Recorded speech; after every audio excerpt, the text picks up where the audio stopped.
I'm Sheriff T.K. Waters. This is a critical incident briefing by the Jacksonville Sheriff's Office. Our agency has prepared this briefing consistent with this administration's commitment to openness and transparency to the public that we serve. Now, the Chief of Professional Standards will deliver the currently available information pertaining to this incident. I'm Erica Weber, the Chief of Professional Standards for the Jacksonville Sheriff's Office. Today, we're releasing information regarding an officer-involved shooting that occurred inside a residence located in the 12,500 block of Brahma Bull Circle West in Jacksonville, Florida, just after midnight on July 16, 2025. This information will provide you with a better understanding of what happened, as well as what was known to law enforcement prior to the incident. It's important to remember when investigating an incident like this, detectives must interview numerous witnesses, review many hours of video footage, and analyze a significant amount of forensic evidence. With these investigations often taking up to a year or more to complete, we are still at the very early stages of this investigation. Our understanding of this incident may change as additional evidence is collected and reviewed. We do not draw any conclusions regarding whether the officers acted appropriately with respect to the law or GSO policy until all of the facts are known and the investigation is complete. A word of caution: the images and information presented may be graphic. When an officer uses force to arrest someone or to defend against an attack, it can be disturbing and difficult to watch. Viewer discretion is advised. This officer-involved shooting resulted in the death of Amir Bradsher. Bradsher, who was 26 years old at the time of this shooting, was visiting Jacksonville from North Carolina.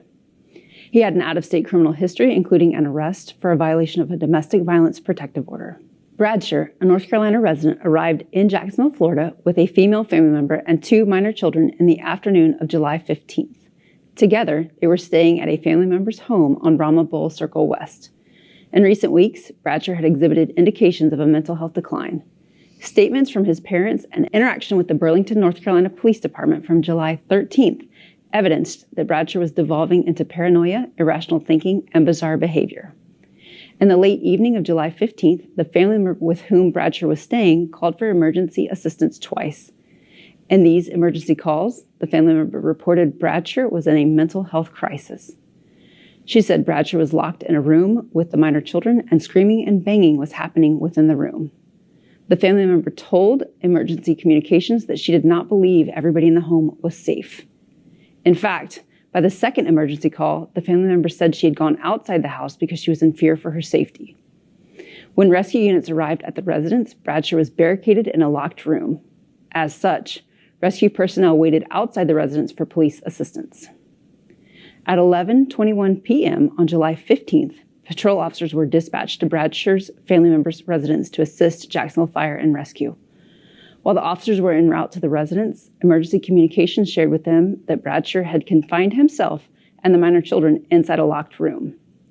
Additionally, emergency communications shared with the responding officers Bradsher was both acting violently and in a mental health crisis.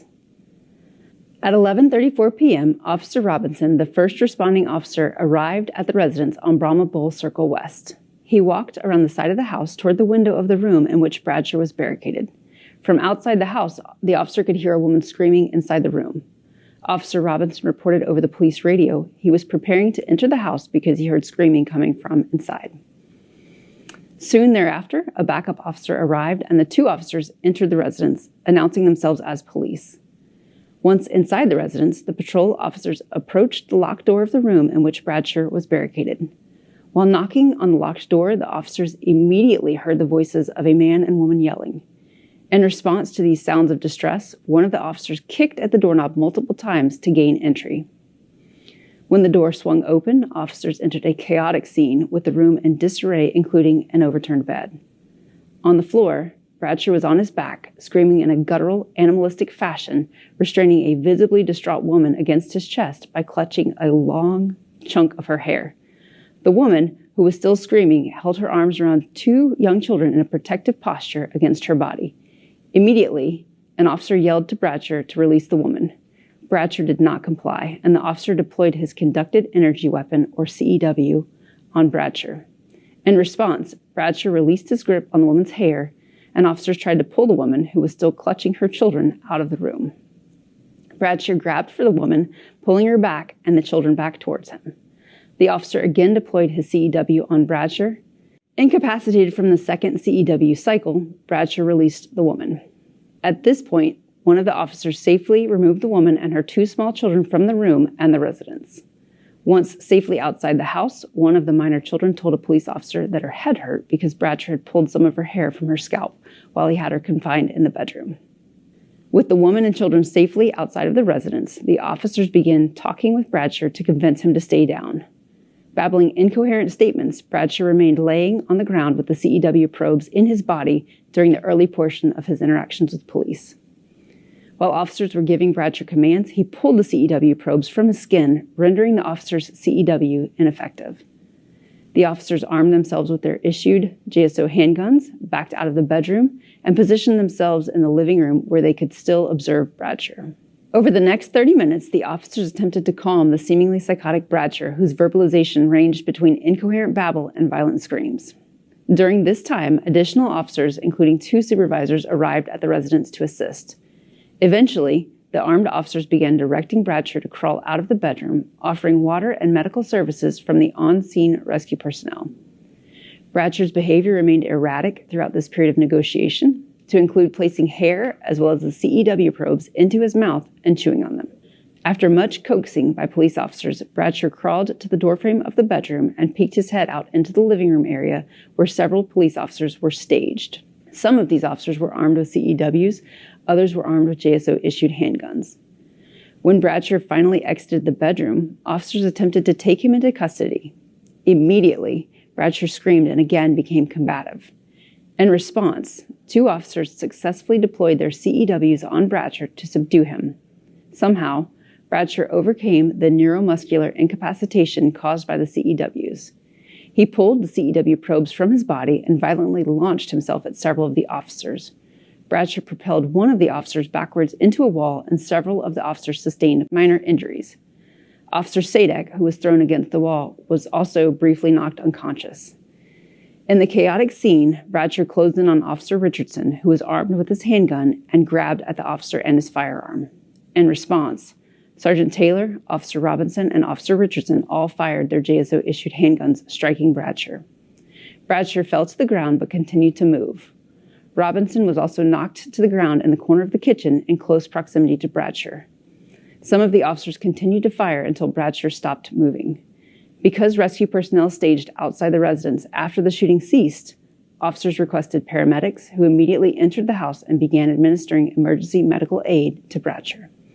Then, they transported him to an area hospital, at which time Bradsher was pronounced deceased. The critical incident occurred on July 16th at 12:15 a.m. 36 minutes elapsed between the time officers entered the house and the shooting.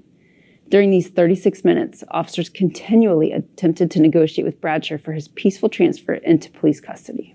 The following audio recording and video footage captured the events before the shooting. First, you will hear excerpts from the family members' emergency calls asking for a police response because Bradsher was in crisis and had barricaded himself with the minor children in a room. In this first emergency call, the family member called from inside her home. Jacksonville 911, what's location your emergency? I'm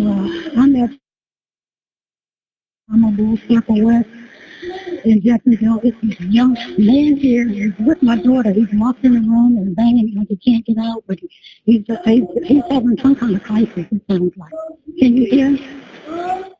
Do you know him at all? He's my granddaughter's husband. They just got married not too long ago. Is he white, black, Hispanic? He's black. And you're not sure if he might be like suicidal or anything? I don't know. He's having some kind of crisis, just screaming and banging the door. It seems like he's going to break the door down, but he can't. This is my first time in my house. I'm thinking maybe he can't get out of there. He don't know how to get out of there. He's having some serious breakdown. Any drinking, drugs, weapons at all? No. And what was your name? My name. Your phone number? My phone number is. It's a baby in there. I think two of my babies in there. Two grandbabies in there with me. Can you hear him? Can you hear him? Okay, yeah, we'll get someone out there. During the second emergency call, the family member had gone outside of her home, fearful for her safety. Jacksonville 911. What's the location of your emergency? On the West Local West in Jacksonville. Is this the house, apartment, trailer, or business? Okay, what's going on? Somebody. I just talked to somebody. It's just a young man in my house. My granddaughter is with this gentleman, and they came to my house this morning for a visit from North Carolina, and everything was fine. I cooked dinner, they ate, and I went in my room and came back out about 30 minutes later, and they were in the room, I guess, going to bed. I had my 6-year-old grandbaby in there, and a 3-month-old. And I can't, I'm thinking he was having some kind of crisis. Now he can't get out. It's the first time in my house. It's like he was banging the door. I'm trying to unlock the door, but he was banging the door like the door was going to come apart. And I can't. Yes, ma'am. Okay, so did anything change since you last called? No, I'm outside. I left the house. I just can't think. I don't know what to do. Okay, I do have police on the way to you. So are there any drinking, drugs, or weapons involved at this time? Not that I know of. I don't know what's going on. Everything is fine today. Okay. All right. And what's your last name? My last name is Okay. Yes, ma'am. And are you black, white, or Hispanic? Black female. And what color shirt and pants do you have on today? I have on pajamas, hair pajamas, clean shirt with a t-shirt underneath of it. Okay. All right. I don't know what's going on in there with my kids and my grandkids.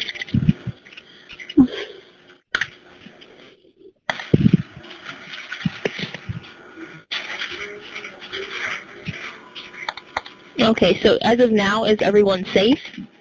I have no idea. I would say no. I don't see how anybody could feel safe in that room. It seemed like at some point I heard my granddaughter yelling. Maybe she was trying to calm me down or something. And then we didn't hear her anymore. I've been outside for about 5 minutes now, trying to wait for the police to come. Okay. Yes, ma'am. I do have officers on the way. So just give us a call. Where are they? I don't have an estimated time, but they are driving to you, lights and sirens. So just give us a call back if anything escalates or changes, okay? Well, I can't tell because I'm outside. I'm afraid to go back in there myself. Yes, ma'am. So if anything escalates that you believe, just give us a call back and let us know, okay? And we'll let the officers know. Now, you'll see a portion of video footage captured by Officer Robinson's body-worn camera.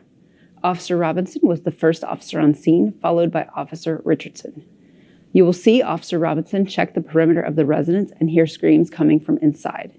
You will then see Officer Robinson and Officer Richardson standing at the front door before they entered the residence.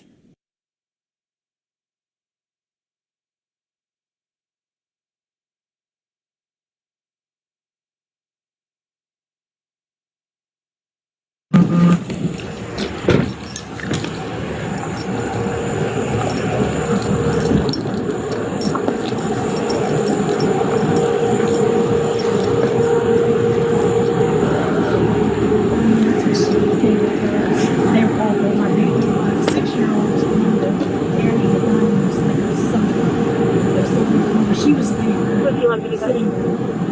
When I came back, all of them were in I heard this noise like beside me. Like, I don't know if somebody had a place or something. What was that? And so I went to the door. I didn't call them or anything. And I went to the door. I'm like, listen, I'm snoring. My grandma doesn't sleep like that. So anyway, he started hearing like, I don't know what he was saying. At some point, it sounded like he said, "Is this what you want?" A lot of stuff was, I couldn't understand what he was saying. But he was banging on the door. I'm thinking, the door is locked. I'm thinking, he's never been here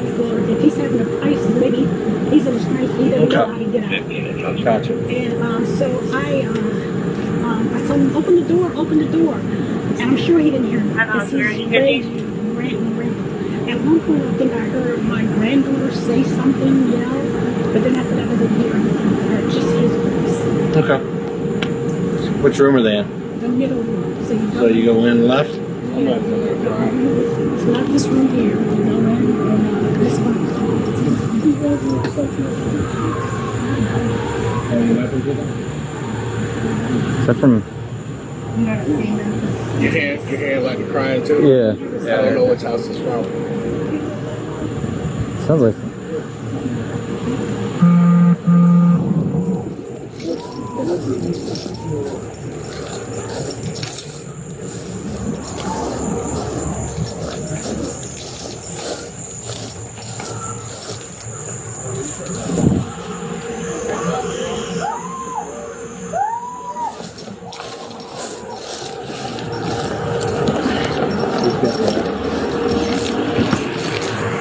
Let's see, 6 is not max or 663.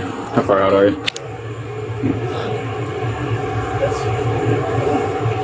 Pulling into the neighborhood right now. Alright, I got some screaming inside. So we're gonna go in as soon as pull up.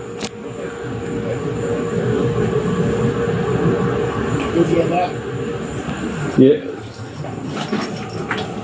Yeah, my partner should be... My partner's pulling up, but he's right there. I'm gonna go in with him. It's unlocked. Alright, perfect.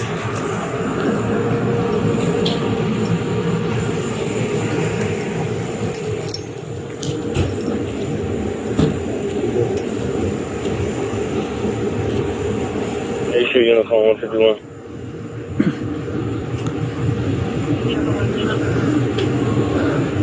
You show both units. I told us what's going on, but this guy's still in here and there's... Yeah, kids screaming and everything. Because of legal restrictions imposed by Florida State Statute 119, our agency cannot provide any additional video or audio footage of the critical incident and the events before or after it. Florida State Statute 119, Florida Public Records Act, governs access to records of state and local governments. This statute renders confidential and exempt from public records release all recorded footage from inside a private residence due to the resident's reasonable expectation of privacy within the home. The lawful resident holds the privacy right, and as such, the resident and the resident alone has the legal authority to waive confidentiality of footage and its associated exemption from public records release. Body-worn camera footage qualifies as a recording and public record for the purposes of Florida's Public Records Act. Here, the family member who is also the resident has refused to waive the confidentiality of all body-worn camera footage garnered within her residence that began in the late hours of July 15th and carried into the early morning hours of July 16th, 2025, and its exemption from public records release. JSO asked the resident multiple times to waive the confidentiality of this footage. All those times, the resident refused. Through its attorneys, JSO will file a legal action in the Circuit Court for Florida's 4th Judicial Circuit requesting a court order to release this body-worn camera footage over the resident's refusal to grant consent to its release. As of the date of this briefing's filming, this legal action will soon be pending litigation. In adherence to JSO's transparency policy, the agency is releasing in this critical incident briefing only the footage that it is legally permitted to release. Stated otherwise, JSO is only releasing body-worn camera footage captured outside of the resident's home in compliance with Florida State Statute 119. If the court grants JSO's request for a court order to release the footage, or if the resident eventually grants consent for its release, JSO will release the footage from this home that is currently legally prohibited from sharing publicly. The next step in this investigation involves an independent inquiry and review of the officer's actions by the State Attorney's Office. The State Attorney's Office will decide whether the officer's actions were lawful. After the conclusion of the criminal investigation by the State Attorney's Office, the Jacksonville Sheriff's Office will begin an administrative investigation into the officer's actions to determine if they were within agency policy. This begins with the convening of a response to resistance review board in which the officers are compelled to provide testimony about their actions during the incident. This board will then decide whether the officers violated any policy during the incident. The determinations made by the board will be submitted to the sheriff for review and a final decision. As stated earlier, JSO does not draw conclusions about the officer's conduct with regards to the law or our policies until the investigation has been completed. On behalf of Sheriff Waters and the Jacksonville Sheriff's Office, thank you for your time and attention.